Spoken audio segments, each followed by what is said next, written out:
With Lucky Land Slots, you can get lucky just about anywhere. Dearly beloved, we are gathered here today to... Has anyone seen the bride and groom? Sorry, we're here. We were getting lucky in the limo and we lost track of time. No, Lucky Land Casino, with cash prizes that add up quicker than a guest registry.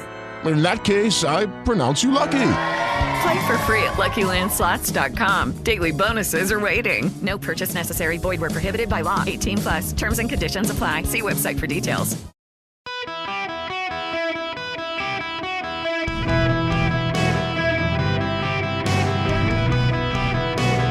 Welcome to the Eric Erickson Show podcast, Hour 1. Hello, America. Welcome. It is Eric Erickson here across the nation. I hope you got blue skies. It's pouring down rain outside where I am. The phone number, 877-973-7425. It is an open line Friday if you wish to call in. Senator Pete Ricketts in Nebraska is going to join me at the bottom of this hour to talk about some legislation that you're going to want to hear about. Right now, we got to talk about the biggest story of the day, the United Auto Workers strike. For the first time, the UAW, the United Auto Workers Union, is holding a strike against all three American major car manufacturers, Ford, Stellantis, which is Chrysler, and General Motors. They've never done that before. Typically what they do is they strike against one and the other two fold. This time they're going against all three because this time it's the biggest one and it matters. And there's some historic information you got to have to understand what's really going on. For a number of years, the UAW was a very corrupt institution. A lot of the major unions were. The Teamsters, SEIU, UAW, they all had issues. What the UAW leadership was exposed for doing, and people went to jail, is auto executives were essentially bribing the union leaders to take it easy on them and compromise on issues. And so the auto workers, they'd get a good deal, but not the deal they wanted. And the unions would puff up their chests and claim that, well, they were browbeaten at the negotiation table. The auto executives would splash water on their face and look exhausted and claim they were browbeaten. And they'd come away, and behind the scenes, they had paid each other off, bribed each other, and people went to jail over it. One of the things that happened that was kind of a no-brainer given the economics of the day as Japanese and other auto manufacturers, the Germans, came into the U.S., moved to the South, were non-unionized, and could pay lower wages and produce, frankly, a better product. And then you had the rise of Tesla and others, is the auto manufacturers, the big three, Ford, Stellantis, and General Motors, had to put in a tiered system of employment. So the guys who had been there a long time in this tiered system, they got higher wages, they got a pension, and they got retirement health care coverage. They began to tier the system. So tier one was the old guard, who got the pensions, got the health care after they retired, got the high salaries. Then there was tier two. Tier two had to work, 8 years to reach the hourly pay of the tier one people. They didn't get a pension. They didn't get retiree health care benefits. And then they added another tier. And then they added sub-tiers of the tiers, and it became this Byzantine labyrinth that no one could really figure out except the bean counters in the accounting department of the auto manufacturers. And that has caused some rage among the auto workers. In addition, they weren't getting major pay hikes, at least. Now, you got to understand and put this into context that the American auto manufacturers, going back to the 50s, and the embrace of union negotiations and privileges of the unionized workers, once right to work became a thing and southern states started attracting Hyundai, Kia, BMW, Mercedes, and others, Toyota is a big one, the American auto manufacturers couldn't keep up. But they had this system. I mean, the auto manufacturers of America were essentially a health care system and a retiree benefit system for people who, on occasion, might build a car. They didn't put out as much. They didn't work as hard. They made way more money. They got way better benefits than the Toyota workers, the Hyundai workers, the Kia workers, the Mercedes, the BMW, you name it. And it was all because of the UAW system. Toyota, when it came into the U.S. back in the day, started looking in places like Tennessee and elsewhere to build and avoided the unionized states. They went to right-to-work states and exploded. And their cars tend to last longer. They tend to be better produced. They have better warranties. They tend to cost less. All of these things come into play here. Now, I love my GMC. I have a GMC. We got our kid a Kia. The Kia has a 100,000-mile warranty, 10 years or a 100,000-mile warranty. It was competitive with, actually better than a lot of the comparable cars from GMC, Ford, Chrysler. Better warranty, had better safety ratings, better manufacturing ratings, more reliability, all easier to fix when something did go wrong, all these sorts of things. This doesn't even include groups like Tesla or Rivian. Well, the auto workers of America have decided to go on strike for the first time against all three, and they want a couple of things. One, they want to work 32 hours a week but be paid for a 40-hour work week. Can you imagine? They want to be paid for a 40-hour work week, but they only want to work for 32 hours. Wow. The other thing they want is greater benefits, healthcare and otherwise. They want automatic cost of living adjustments. They want regular, reliable pay raises, which is frankly a reasonable thing. As inflation goes up, boost their pay. But a wage increase to the extent that they want it with reductions in work hours per week is not a good thing. The Japanese car manufacturers are not going to pay their workers to work 40 hours a week when they only work 32 hours a week. That's going to put the American auto manufacturers at a major disadvantage. The auto manufacturers have countered with they'll give a 20% pay raise, but they're not going to do cost of living adjustments. They may do inflation bonuses. The 32-hour work week thus far is a non-starter. And here's the thing. Oh, and by the way, the auto manufacturers are proposing we're not going to give you 32 hours a week at 40 hours a week pay, but we will give you Juneteenth. Don't you love that? We're not going to give you all these things, but hey, you can have Juneteenth off too. Good Lord, Juneteenth. But one of the issues here is the pensions and the health care benefits after retirement. And this is off the table for the big three auto manufacturers. This is completely off the table. Now, why? You've got to understand, and this goes back to I keep saying it, but you have to understand this. The labor costs for non-American auto manufacturers who produce cars in the United States.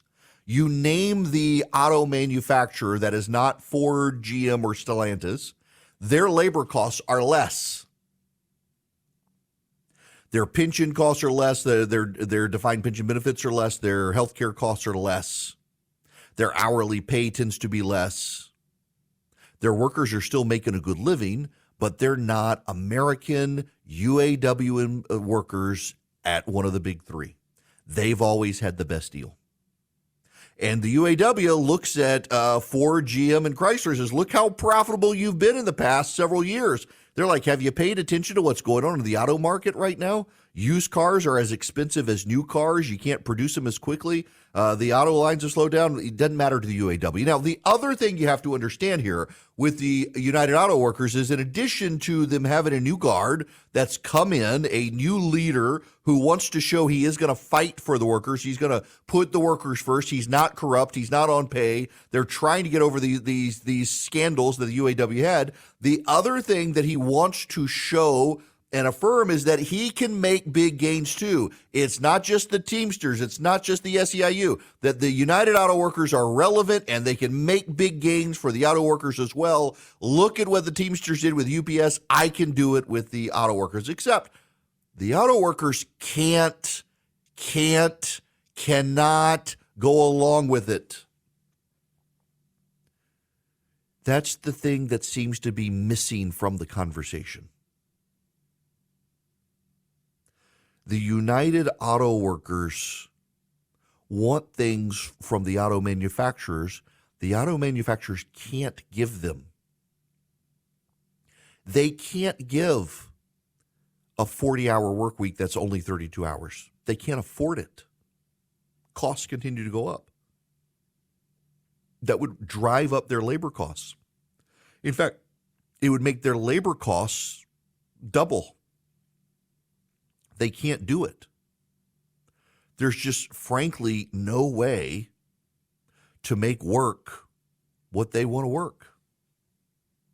So the auto manufacturers are going to go on strike. They're going to strike against the big three. They're going to rotate the factories which they go on strike. They're not all going to go on strike at the same time at the same places, but it's going to cause a work slowdown. Now, this is going to have cascading effects. It's going to have cascading effects on the tier 2 and tier 3 component manufacturers. This is separate from the labor tiers. So you have auto manufacturers, and they make their original parts for their cars. You have tier 1 manufacturers who are separate companies, but they make the original parts for the auto manufacturers. So you've got an outside company, but it makes the seat belts, it makes the buttons, it makes the radios. Then you have a tier 2 supplier. The tier 2 suppliers supply the tier 1 suppliers. So they supply the buttons for the seatbelt. They supply the actual buckle. They supply the leather. They supply the cloth. They supply the thread. They supply these things. Then you have tier 3, and they provide the smaller things. The problem here is that a strike doesn't just affect the auto manufacturers. It affects their tier 1 supply chain. It affects their tier 2 supply chain, and it'll affect the tier 3 guys to a degree. So you're potentially putting hundreds of thousands of Americans on the unemployment line as this slows down. The tier 1 and the tier 2 manufacturers in particular will start to make cutbacks. This begins to have a cascading effect on the American economy, which Joe Biden cannot afford. There, of course, is a political angle here. Joe Biden claims to be super union, super labor friendly. Joe Biden can't afford the strike, because a strike against the auto industry of America is so integrated, it begins to hurt the tier 1 and tier 2 dealers. It hurts the car dealerships. It hurts their families too. It has cascading economic effects that are not good for the United States. Biden and the UAW president don't have a great relationship. They've tried to warm it up. But look at the Teamsters. The Teamsters decided to strike against UPS if UPS didn't give them what they demanded. UPS gave them much of what they demanded, and at the last minute, they said, nope, we're not going to strike. They cut a deal, made the Teamsters guy look good, made UPS look good. They avoided it. The Biden administration was worried about that because of the real world impact of you not being able to get your Amazon packages. The railway workers were planning to strike, and at the last minute, Biden and Congress preempted them and said, this is essential to the economy. You're not allowed to strike. Go take the deal. They ultimately took the deal. They avoided the strike. But the UAW refused to listen. The UAW wanted the strike. The problem is, you got Hollywood striking. The writers are striking. The actors are striking. Some of their demands are nonsensical. Some of them are legitimate. The UAW has some legitimate issues about the cost of living, but the Biden administration has been trying to tell everyone the cost of living is good. Don't worry about it, you ungrateful person. Why can't you acknowledge that the economy is good? This is what the UAW workers are saying, though, that the economy isn't good, that the cost of living is inflation is outpacing it. It's too expensive to live right now. They can't make ends meet. The Biden administration has been pushing back against all of this. Will they now do this with the union workers? I doubt it. I doubt it. How can you? These are the union workers. Biden wants union support. He doesn't want them to go to someone like Trump. He doesn't want them to go to a Republican. They'd be hard-pressed to. But if Biden doesn't give them what they want, they just might, as a big middle finger to Joe Biden. He's got this tiger by the tail. He can't let go. It's just going to have cascading effects in the economy. The unions want things that the auto manufacturers cannot give them without bankrupting the auto manufacturers, and there will be no bailout in Washington this time. Republicans won't go along with the bailout if it's to line the pockets of unions that fund Democrats. They won't do it. So the strike could go on a while, and the longer it goes, the more effects it has on the tier 1 and the tier 2 and the tier 3 manufacturers of parts and components for the auto manufacturers. More people get laid off. More people have to go on unemployment insurance. More people have problems. It causes economic turmoil. Don't look now. Donald Trump is now ahead of Joe Biden in the Real Clear Politics polling average. This could be a problem for the Democrats. And the delicious irony is it will be because of the Democratic-leaning United Auto Workers plunging America into economic chaos for demands no automaker can give without themselves going bankrupt. It's just too perfect, too hilarious, too ironic, too rich to watch. And yet, it's happening. Greetings and welcome. It is Eric Erickson here. We are not the gossip show nor the gossip channel, but there actually is a gossipy news story we gotta, unfortunately, begrudgingly, we gotta talk about. Governor Kristi Noem of South Dakota is, the Daily Mail reports, been having a fling with Corey Lewandowski. She's married. I thought he was still married. I thought he was. She is married and has 3 children. And then there's Lewandowski, who also wasn't Hope Hicks or somewhat involved with. I don't understand. I don't get this whole issue. Noem should be measured on her politics and her policies, and she's not a fantastic governor. When she was in the House of Representatives, she was a squishy Republican, way more aligned with leadership. She had like a less than 60% score from Heritage Action for America on her conservatism. She's been bad on trans issues. She's been bad on tax issues. She's been bad on education issues until she decided she wanted to maybe run for vice president or president. And then she started being good on all the issues she'd been bad on. Funny how that works. But now someone from Mar-a-Lago sabotaging her chances. Someone else, I guess, want to be vice president because she had been rumored as of last week to be a Trump pick for VP, and now suddenly has this come out about her. I don't know. Maybe that helps her with Trump, given his whole lifestyle. I don't know, but it's a salacious, terrible story, and I don't get some of these Republican female politicians who've decided to be as crass and terrible as the men. I thought you put women in charge, things improved. Apparently not. Now, I got to tell you about Patriot Mobile. Patriot Mobile is a great cell phone provider. And if you take your business to Patriot Mobile, you get guaranteed great service using probably the same cell towers you're already using, and you start funding the conservative causes you care about. As they grow their profits, they grow the conservative movement. All you have to do is go to patriotmobile.com/Eric today. patriotmobile.com/ERICK, or you can call them 972-PATRIOT. If you call them at 972-PATRIOT, you tell them I sent you, you get free activation, and then they give you great discounts. Veteran, first responder, NRA member, teacher, you name it. You can also go to patriotmobile.com/Eric, put in your home address. They'll zoom straight into your house. They'll show you how good the 5G, the data, the voice, everything is. You get unbelievably great service with them. All you have to do, patriotmobile.com/Eric, or call them at 972-PATRIOT and tell them I sent you to get free activation. And as their profits grow, their funding of the conservative causes you care about grow. For the First Amendment, Second Amendment, the pro-life movement, patriotmobile.com/Eric. Welcome back. It is Eric Erickson here across America. The phone number, 877-973-7425, should you wish to be on the program. I have met or know pretty much every one of my next guest brothers and sisters and his dad, but I've never actually met him. He happened to have been the governor of Nebraska and now is the senator from Nebraska. It is Governor turned Senator Pete Ricketts on the phone. How are you? I'm doing pretty good, Eric. How are you doing today? I'm great. So, I know Todd, and I've sat next to Tom at a Cubs game. I met Laura. I've hung out with your dad several times. You're like the last of the Ricketts I've ever met. So thank you for coming on. Are you sure we haven't met? Like before I was governor, didn't I run into something like one red state, something or other? We might have met in passing. We might have done that. We've never hung out at a Cubs game. I will tell you that. We've never spent any good quality time together. That is true. As a Cubs fan turns Brave fans, your dad and your brother arranged for me to get my dad to a Cubs game and sat right next to the dugout, and it's still one of my great memories with my dad. So I'm a big fan of your whole family.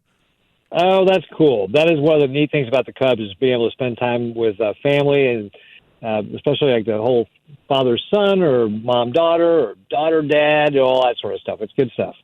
Yeah, and it's such a cool and we're field. and we're competitive this year too. We're in Yes. contention, so that's a good deal. Yes.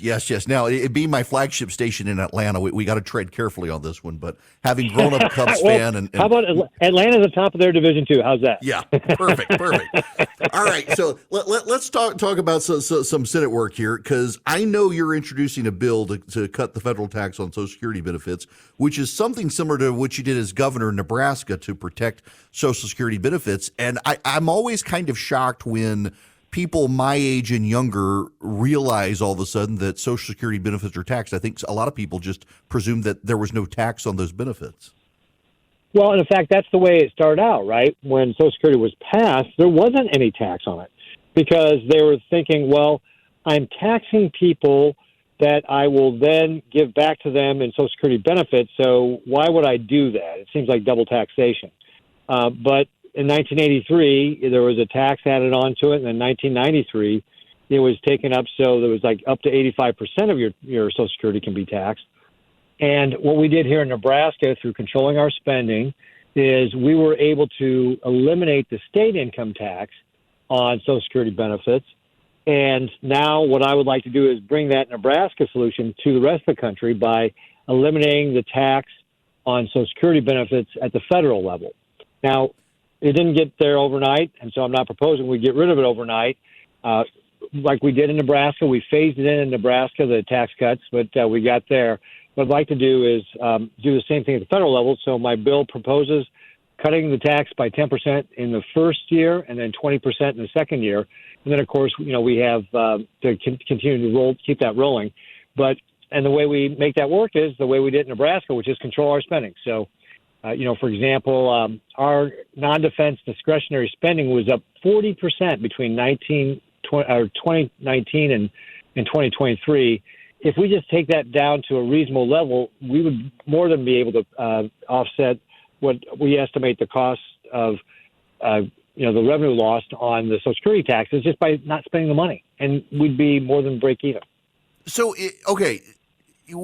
having the Democrats in control of the Senate and Biden in the White House politically, I could see this as something, if you were able to get this done, the president would want to sign it. It'd be a great thing for him to campaign on, I guess. But, I mean, do you have any buy-in from anybody on the other side? Because it's a tax cut, and they don't seem to like those.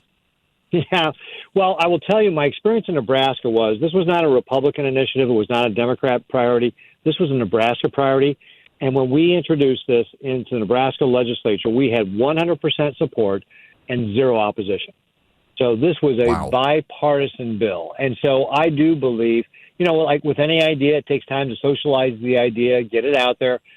In the Senate in particular, you don't pass standalone bills. It has to get attached to must-move legislation.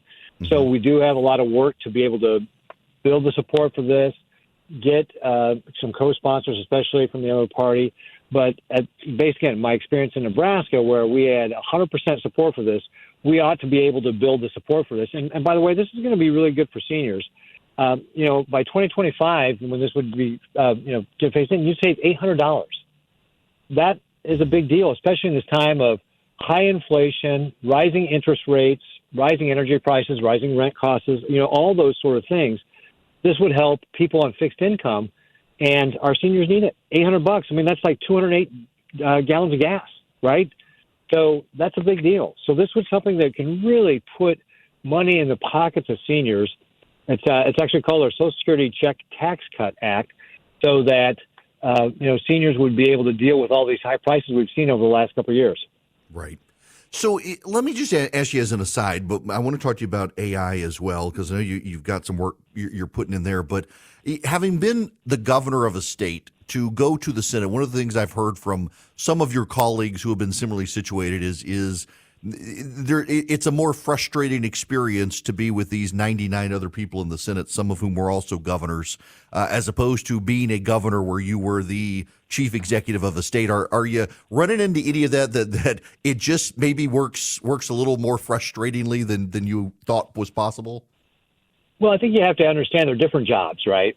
So you have to have a different mindset when you come into the legislative branch, just in general, right? Because you are working with other colleagues to be able to get legislation passed. So it's much more about having committee hearings and meetings and writing legislation and writing letters, all of which takes time. So it is a longer process. And in particular, with the U.S. Senate, it was designed by our founders to slow things down, to give people a chance to think about what they were doing and the consequences. So it's a different job. And I think if you have that understanding, that mindset, you just got to understand that's how it's going to work. But what I've been doing is really taking what we did in Nebraska, our Nebraska Solutions Ready for America, and offering them. So we did some good work on trying to get people off of, for example, food stamps to SNAP benefits by offering job coaches. So we've got a bill on that. We've got, everybody wants to figure out how we can reduce our impact on the environment. The Biden administration has one answer. It's called EVs. But we actually have a different solution in Nebraska. It's called biofuels. That reduces the amount of pollutants you put in the air. And, by the way, we have a distribution system that's already out there in cars that already use it. So just these ideas that we did in Nebraska are some of the things like what we're doing with the Social Security tax that we can offer and really bring that experience I had as governor to the Senate to be able to help get these ideas out to the rest of the country. Now, let me talk to you one about, or I suspect you can get some real bipartisan interest on, because I know the Senate is having conversations. I heard Chuck Schumer on TV the other day talking about AI and AI-generated content, both writing. Now we've got AI-generated videos, AI-generated pictures. People are already starting to circulate these things. Some of them look photorealistic. It's hard to tell they're fake. And I know you've got an interest in this and are considering some watermarking legislation. Yeah, absolutely. I dropped this week my bill, Advisory for AI-Generated Content Act. And it really is meant to be a first step of what we need to do to put some guardrails on. You probably read about the big meeting that, frankly, Leader Schumer, but also Republicans like Mike Rounds and Todd Young helped organize to be able to bring in a lot of industry experts to talk about AI. And there was broad consensus that there needs to be some guardrails. And this is one of the first steps I think we need to take. So people, when they're consuming digital media, which people are doing a lot more of it nowadays than ever before, right? Mm-hmm. They will know that, hey, if I see a picture where there's smoke over the Pentagon, but it says generated by AI, maybe that's not true. But this is important because, a study published in June found that the majority of people were unable to tell whether a tweet was written by a human or by ChatGPT. We've seen it where political ads could be used to make a candidate, fake a candidate saying something they didn't say. We could see it in all sorts of applications.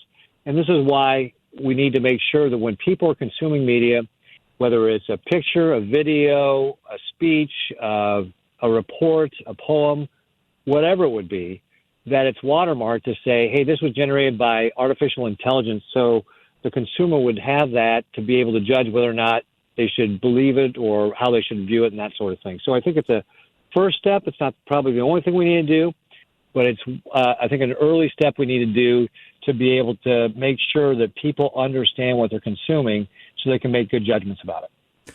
Well, and, in that regard, it seems like this is such an evolving technology, large language models for the written side of it. And I know there are real concerns, like, for example, the Hollywood strike. The writers don't want to be unemployed by artificial intelligence. More and more, it seems like almost a white-collar threat.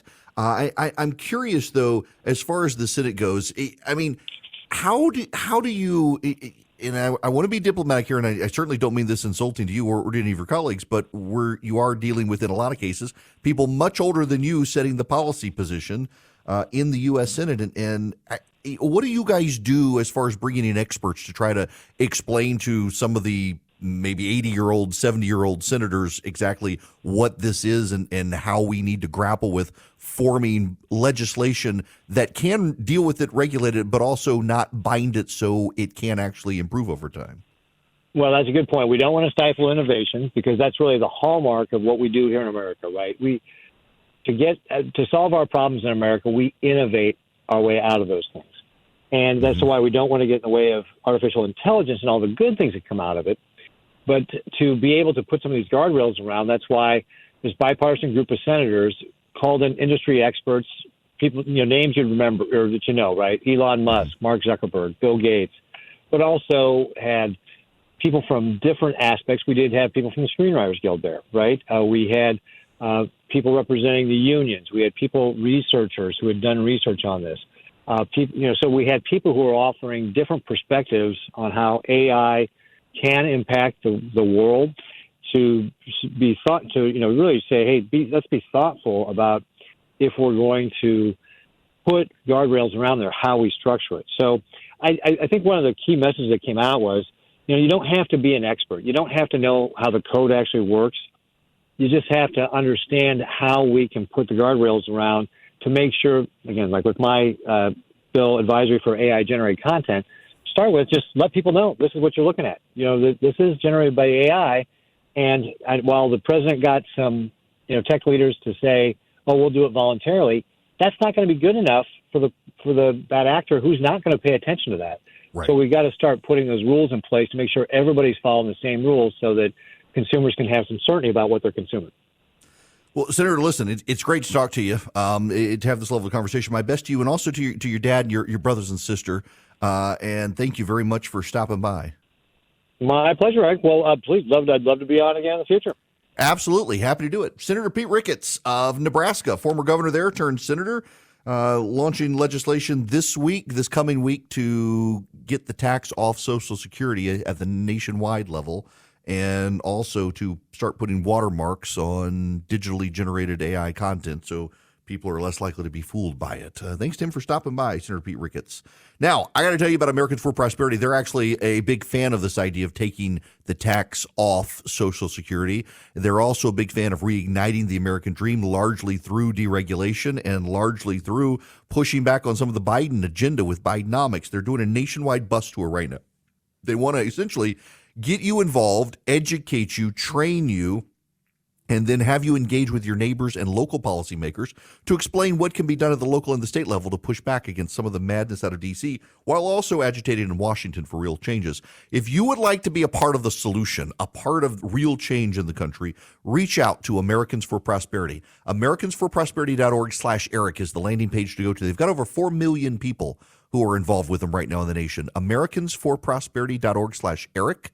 You go sign up with Americans for Prosperity. You're part of a movement larger than yourself that is deeply engaged in fighting for free people, free markets, limited government, fighting for reform, and fighting against the Biden agenda. AmericansForProsperity.org/ERICK. This hour of the program brought to you by First Liberty Building and Loan. They're in Noonan, Georgia, and they can help your business nationwide. You buying a building, buying a franchise, expanding, see opportunities where banks are giving you the runaround on lending. First Liberty might be able to help you anywhere in the nation. FirstLibertyGA.com. Get their contact info. Spend 10 minutes with them. See if they're a fit for you. See if you're a good fit for them. FirstLibertyGA.com. Now, the phone number here, 877-973-7425. Should you wish to be on the program, we have a problem. It's a sizable problem. The Biden administration has now restricted the drilling in the Arctic National Wildlife Refuge, ANWR. They're bragging about it, saying it's not affecting current prices, even though we have a futures market, so it will. And the Wall Street Journal is reporting we should be expecting oil prices to top $100 a barrel by the end of the year. You know what this is going to cause? Inflation. That's right, inflation. Prices are going to continue to go up. This is not going to be good for anybody. Prices are going to continue to climb, and that's going to cause food prices to go back up. And as food prices go back up, that impacts your cost of living. You're not going to be able to make as much as the rise in the cost of living. That's going to have a real economic effect on you. And, most people are realizing that their real world take-home pay is now down between $3,000 and $6,000 year over year. This is Bidenomics. And the Biden administration's solution is not to expand oil production in this country, although they like to claim they have. Their solution is to force you into a battery-powered vehicle. The battery-powered vehicle would mean you have to go buy a brand new vehicle. That's the absurdity of all of this right now. Their solutions involve you having to spend even more money. as opposed to bringing prices down, as opposed to making nice with Saudi Arabia, trying to get Saudi Arabia to expand their oil production. They're not willing to do that. They're not willing to do any of these things that they could be doing. They're not willing to do it. And they could, but they won't, because it's pridefulness and contemptuousness. It's prideful in that they really do think you should be grateful to them, that they're saving you. They really do believe that they've got this Messiah complex. They're saving the planet by forcing you to drive up your costs, by forcing down your quality of living, by forcing down your lifestyle. They're saving the planet, and so you should be grateful to them. But there's also a level of contemptuousness that's coupled with the pridefulness. They have deep contempt for Saudi Arabia. They don't like that Saudi Arabia won't let them hoist the rainbow flag. They don't like that Saudi Arabia is conservative Islamic. They don't like Mohammed bin Salman. They don't like what he did to Jamal Khashoggi. They don't like that they have to be dependent on Saudi Arabia. They don't like that Saudi Arabia produces oil. They just don't like Middle Eastern countries. They don't like Israel. They don't like Saudi Arabia. The only one they seem to like is Iran, and Iran is a terrorist state.